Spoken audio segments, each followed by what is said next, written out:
Business లో main thing ఏంటంటే customers ని హ్యాండిల్ చేయడం. Day 25 of my wholesale and retail business guys. ఈ రోజు ఎర్లీ మార్నింగ్ 6 కి టెంపుల్ కి అయితే వచ్చేసిన. టెంపుల్ కి వచ్చిన ప్రతిసారి శివయ్యకి అయితే అభిషేకం చేస్తా. బట్ ఈరోజు అయితే మిస్ అయిపోయిన. షాప్ కాడికి అయితే స్టార్ట్ అయిపోయాం.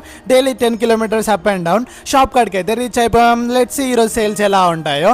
బిజినెస్ లో మెయిన్ థింగ్ ఏంటంటే కస్టమర్స్ ని హ్యాండిల్ చేయడం. లైక్ ఇప్పుడు కస్టమర్ వస్తారు, వచ్చినాక మంచి మోడల్స్ చూపించాలి, మంచిగా మాట్లాడాలి, ఫ్రెండ్లీగా ఉంటేనే కదా మళ్ళీ కస్టమర్ అయితే మన కాడికి రానికి ఇష్టపడతారు. ఇప్పుడు ఒక కస్టమర్ మన షాప్ ని విజిట్ చేశారు, మన కాడ కొన్నారు అంటే మళ్ళీ మన షాప్ కి వచ్చేలాగా చూసుకోవాలి. అలా అయితేనే మన షాప్ లాంగ్ రన్ లో రన్ అవుతుంది. ఈరోజు సేల్స్ అయితే స్టార్ట్ అయినాయి. ఈరోజు టెంపుల్ కి వెళ్ళిన మహిమనో ఏమో కానీ వచ్చిన కస్టమర్స్ వెనకకి వెళ్ళకుండా పక్క తీసుకొని వెళ్తున్నారు.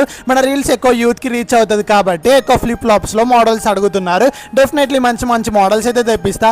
ఫైనల్ గా డే అయితే కంప్లీట్ అయిపోయింది అండ్ టోటల్ గా 3.8K దాకా సేల్ చేసినాం. ఈ రోజు షాప్ క్లోజ్ చేసి ఇంటికి వెళ్ళిపోవడమే. ఇక ప్లీజ్ గైస్ మన షాప్ కి మన పేజ్ కి అయితే సపోర్ట్ చేయండి.